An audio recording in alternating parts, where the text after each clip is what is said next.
another podcast for you, and we got some big news for the Lions. Frank Ragnow is Huge. coming out of retirement. He's not playing tomorrow for Thanksgiving, but we got an early present as MC was putting there in the pre-taping that Santa got us our old center back. You know, I feel like him and Goff are gonna have the chemistry there. I think that means we're going to shift Glasgow out to left guard, so he'll be over there helping your buddy Decker, and then Rutledge will have a veteran Sewell and Ragnow left and right of him from the right side on the line. So I think the younger guys being surrounded by the veterans, I feel like that's better than having a bunch of younger guys on the line that give them some time to develop. Under our system, they'll be fine, but. Yeah, what are your thoughts on Frank being back? Well, ladies and gents, Christmas came mighty, mighty early for us Detroit Lions fans. Yes. Now, nobody in the whole universe saw this fucking happening. No. I didn't. No, I thought it was Um, a joke. I'm not even going to lie. I had to check a couple sources just to dude, verify. my jaw, I think I'm literally still in the process of picking it up because when I seen that, I'm like, yeah, right, dude. There is no way impossible this dude is coming back. You must smell that ring. Yeah. Yeah. Yes, I'm pumped, dude. Yeah, we all know he's not playing tomorrow, of course. We wish he could, Yeah. Oh, yeah. but I let this be known, O-line. This is a wake-up call here that I think once he gets in a rotation, I think that the O-line is going to feed off of him and the chemistry, and everybody's going to start firing on all cylinders, my friend. What do Yep. you? Yep. So, yeah, let's go ahead and start talking about that first game there. We got the Packers. They kind of got the best of us week one, and going into week two, or not week two, but week 13, I believe, we got the Lions coming in at a minus 148 money line, so they're favored. We got 82% of the bets going for the spread on the Lions, beating them by more than 2.5, which I think I'm going to be throwing that in the money line there. But it could be a got ya, We're still kind of playing a little iffy, and we might be excited about getting Frank and thinking that the O-line's just going to pick itself up tomorrow, which they could. But, yeah, it could be a shocker, Um, Like you said, I think you got to be careful on those picks. It'll suck you in now. Too good to be true. So, but yeah, I think Gibbs is gonna go off, dude. yeah, I mean, his 2 touchdown is at plus 295 right now. It's almost to 300, like I was saying earlier. I think he might. You think it's possible he could go for 3 tuds? I think the Lions are gonna come out, Hmm. boom, hit him No, hard, just some water for now. and as long as we don't have stupid penalties and dumb calls and no bullshit of nobody doing no bullshit after the whistle. That's what's really costing us. Yeah, it's been actually kind of a shocker. You wouldn't think that's our culture. No, man. I mean, play. Yes, yes. We all play football. Hmm. Pee wee football and up or whatever. Pop Warner. You play to the whistle, Hmm. right? Okay, that whistle hits. It's like, why are you doing all this other Yeah, shenanigans? just back off. Yeah, right. I mean, if we could cut all that nonsense out and play football like we know Detroit Lions can, right? Like Dan Campbell is no slouch, right? Right. Yeah, if we can just play the football we know how to play, and Jared Goff comes out, and this is the thing, man. He's got to come out. He's got to hit St. Brown off the gate. Okay, move on. Hit, Laporta's out. We know this. So whoever's stepping up, Brock Wright, baby. okay, Brock, right? Yeah, he is good, but we all know he's no Laporta, but he Hmm. is like he could be a Laporta Yeah, this is his sometime. opportunity to be that. Yes. So this is his opportunity to shine. That Hmm. being said, we got to hit our receivers early, not just hit St. Brown, St. Brown, St. Brown. We got to spread it out, spread the field out. We do all that, and he hits our receivers. We're on point. We're on fire. Our hands are hot. Hmm. We cannot be stopped, dude. Like those games we lost, and we lost up here Hmm. before we even snapped the ball. Yeah. That's my opinion. But yeah. So that being yeah, like I said, that being said, I mean, we play the football we know we can. It could be a blowout game, but I don't think it'll be a blowout game. It's gonna be close. I know. That's why that spread's kind of teasing me there. I have a feeling it's going to be close. Yeah. Yeah, I think, but then again, it could be not, dude. It could be 3-3, at halftime. It could be. I don't think it would be, but um, Packers are, they got some good talent on their end. So I mean, this is gonna be the NFC minus. I mean, we gotta the Bears. I hate to say it, but somebody's got to knock the Bears off here. I was actually. I'm glad you said that because that's exactly where I was going to lead us into. You All were you were right. just paying some respects to the Packers because they do play a tough game.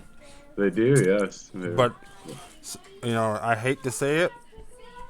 Good on Ben Johnson. I hate the fuck. For I hate leaving. that fucker. But He's a traitor. it really He's is, a and traitor. He's that's a why I was weasel. glad we absolutely demolished them. Yeah, I Uh, know that fucking weasel. But But now that they're anyways, yeah. but now that they're building some traction and momentum, they could be a tough team here when we play them next. But I think it's one of those things that kind of like that iron sharpens iron kind of concept. Us playing tougher teams, that just means we're that much tougher when we win. So going into the playoffs, you get a better perspective of just how tough we are. But Also, kudos. yeah, kudos to them. But also, we didn't have Yeah. Frank back either. Well, that's So, the thing. Like, until next week when we actually get to see him in there, tomorrow could be just, hopefully they step up. Hopefully they get some momentum with Frank there. We discussed the whole him coming in and being a veteran and having a veteran on each side of the line. Sewell's going to be a veteran. Glasgow's going to move to guard. I mean, Slowfoot Decker is going to be out there on the left. But there's veterans around, and I feel like when you have more people that are your skill level, you're able to push people, pass them off, and be like, hey, I know Glasgow's going to get this, or I know Frank Ragnow is going to get this guy if I let him go that way. right. Yeah, exactly, man. And with a bunch of rookies and stuff and younger linemen still in our on the bench there, they'll get to see how it's done at practice. Yeah. See what they've been fucking up on until season, right? All right, now let's go on to the next game where we have Scott's gonna like this because we're gonna be talking about Dallas in a positive way here in just a second. But we got Kansas City going into Jerry World. The Oh, you know what? What you got? Shout out to Scott. Mm-hmm. I'm gonna toot the horn here, man. I smell another upset, dude. Mm-hmm. I've been thinking about that as soon as I seen that they were playing. I smell an upset. Yeah. Let's go. Yeah, no, man. I mean, they are. Right now, the Cowboys are the underdog at a +5 or 154. Um, Nothing really pops out in the old anytime TDs. Travis Kelsey's at a plus 125, but you got CeeDee Lamb and George Pickens both in the plus 220 or 125 and above. So They've been going off, so that's not a one to overlook. no, I'm really not. I might put some money on all of their wide receivers here because they only got a couple there. Yeah, that's it. I mean, what else, you know? And But I'd also because of the way the Cowboys played defense, I would even put some money on Patrick Mahomes to run one in. yeah, but I'd be careful. I did that. I did that. I think what a couple weeks back, and he didn't do absolutely nothing. So could be just because I put money on the fucker, right? Yeah, well, Just how the betting goes, I guess. but yeah, no, Could, I would like to see that upset. I'd like to see the Chiefs get knocked down just a little bit more. yeah. They had their time to shine. They need to get the Swifties out of the playoffs. We don't want them in there. No, Let Travis tired Kelsey, of seeing that. let Travis Kelsey go hang out with his girlfriend and stuff, be on their own while men are Yeah, playing football in the playoffs. right. Uh, yeah, I mean they're projecting that to be a close game too. Only 64% of the money is on Kansas City, and it seems to be all money line money as it looks. Not a lot of people on the spread or the total, so yeah, I might throw some money on that underdog at a plus 150. That's good. Yeah, I mean, so it's only good if you win, right? Mm-hmm. Mm-hmm. All So right, now we're going into the late game. We got the Cincinnati Bengals with the Joe Burrow coming back. They are the underdogs against Baltimore. In Baltimore, you got Cincinnati at a plus 295, so they're a heavy underdog for some reason. I think, man, that might be a last second game time decision for me if I'm throwing money down on it. But right now, I have a slight feeling Joe Burrow is going to lights out the place, dude. Yep. I think he is gonna. Well, hey, he's behind Mad, right? This whole season, so he's gonna just sling it. I think You know so. what? Because you said that and you're convincing me, Jamar Chase, their wide receiver, Ooh, his anytime tud is minus 120, so it's almost like guaranteed.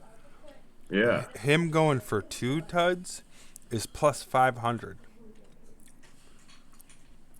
Throw, throw it up. You know what the hell, right? Yeah, no, I mean that's a big number. Thanksgiving, I think it's yeah. I think Thanksgiving. Why? I Why think not? Just throw it out. It's only money. Just throw it out there. No, it sounds good, dude. I mean, is I I would do it honestly. I mean. Is it luring you in for something odd to happen? well, I Uh, wouldn't say odd. I just feel like you said, Joe Burrow is probably going to light up the place. I just have a feeling that Jamar Chase is going to catch two tomorrow. I tell you what, I'm gonna throw if not tonight, tomorrow morning I might throw in on it if I don't do it tonight. Mm-hmm. But you convinced me in to throw at least a little wager out. No, yeah. I mean, even if it's 50 cents, man, you freaking get some coin. What the hell, right? Yeah, I mean, let's see if it at least pop it up here real quick. Like I said, I haven't done any of my picks yet for the Lions game yet. Or I was gonna start there, and then you know how I do it, start there, and then work my way up to the later games. Spread it out. Right. Well, I think this would be just kind of cool for us to be able to. You would obviously not make the bet, but like I'm making the note of it now. We're tracking it, so in the morning, if we look at it and it's not plus 500 anymore, that means the books are thinking the same thing we are. Right. So if They're we wake up watching. in the morning, it'll be like plus 300 or 200. Well, they're probably watching, the pre-bet show. So They better be. they Because we got, better. well, we don't have exclusive information, but we have information for sure. We got info. Hey, girls. I need Papa. Yep. Yep, it's time. That's it. We're going to get a couple little tidbits from Professor here and what he thinks So is going to happen. just to clarify and confirm before he hops on, is he on his way? He's on his way. So you're picking the Lions, right? Yep. Okay. Next game you're picking What was the next game? Dallas. Dallas. Oh yeah, we're rooting for Dallas. Dallas. Yep. Okay. All right. That's all I really cared about. You got a second? I need you to come sit down. We're gonna ask you. We got about 3 minutes Exclusive. here. Exclusive here. This is exclusive knowledge for sure. But we're gonna. We got Professor here, and we're gonna. Can I have 30 seconds? No, we're gonna do 2 minutes. We're gonna ask you 3 questions real quick about your opinions on the games tomorrow. All right, Professor. Thanksgiving morning, or afternoon at 1:00, we're gonna have the Packers going into Detroit. The Lions are favored to win, about 3 points. What do you think? I think that's about a fair assessment because Green Bay's defense has been stepping up, say, the last 3 or 4 weeks. Mm-hmm. And they're pretty much stopping everybody. Yeah. And they got the sack master, Micah Parsons. Michael Parsons. I mean, if he isn't the defensive MVP, it's him or T.J. Watt. But you can't let out Myles Garrett either. So Right. So, what do you think? You think the Lions are going to break our heart tomorrow, or you think the Packers? No, I think they'll do it. It'd been nice to have Ragnow back with a little bit of practice, and then got him in for this week. But Yep. All right. Then, after that, we got another special while we're eating our dessert there for Thanksgiving. We're going to have the Kansas City Chiefs going into Jerry World. And right now, the Chiefs are favored by 180, and they're favored to win by about 4 points. I got a feeling Dallas is going to shock the world. Oh! You heard it here, folks. That's a first. See, that is a first. Yeah, that's like the first time we've ever heard it. Holy smokes. I know how talented Kansas City is. I know how Mahomes pulls off miracles all the time, but I just think they're fired up, and they're slowly getting better. Dallas is slowly progressing week after week, and Dak's just throwing the ball really good. So, Yeah. Hey, yeah, no, that's kind of what me and MC were just leaning on too. We want them to shock them. We want that upset. We do. and Yes, sir. It's a home for Dallas. I mean, Yep, Detroit, it's in Dallas Jerry World. Had this home game here for 55 years now. So Yeah. All right, and then we're going into the evening game where we have Joe Burrow coming back for the Cincinnati Bengals. I know. And he's going into Baltimore. And Baltimore is heavily favored by more than a touchdown. So, Well, and that should be it because the Bengals, they're just depleted now. They lost one of the best receivers in the league. And I just don't think having Burrows back is enough. He's only really got 2 targets, and they just haven't had a running game yet. Haven't established any type of positive running game. When you're only running for 50, 60 yards a game, that doesn't open up the passing game at all. So right. No, then that makes sense. And that didn't really help Flacco out much either when he got there. no, and Flacco, I enjoy watching him just because he's one of the old pros, and Yeah. Just not enough team. All right. Well, thanks, Professor, for joining us, and Thank you. we'll catch your wisdom next time. Peace, love. Oh yeah. Now let me get the camera back adjusted. Bam. The camera ain't on, Josh. No, it's because it's on the stream. Oh, Yeah, I can. gotcha. Yep. You'll be able to see it when we post it up on YouTube. Okay. Yeah, I moved it over. Yeah, because you should probably check it out, because I definitely was making some cool expressions, and then obviously I had the camera swapped over so Professor was able to get his information. And we just got the 10-minute mark, so we're doing great. So yeah, thanks for coming and checking out the Pre-Bet Show podcast. Yes, sir. We hope everybody has a great Thanksgiving, and check our clips in the morning for our bets, and have a good Thanksgiving. A lot of big bets tomorrow, folks. Like, comment, and subscribe, and tell us what your favorite part of Thanksgiving is, and what your favorite food is, and what dish you think doesn't belong on the Thanksgiving table. Ooh, that's a good one, man. All Real good one. right, we'll see you guys later. Pre-bet. Pre-bet.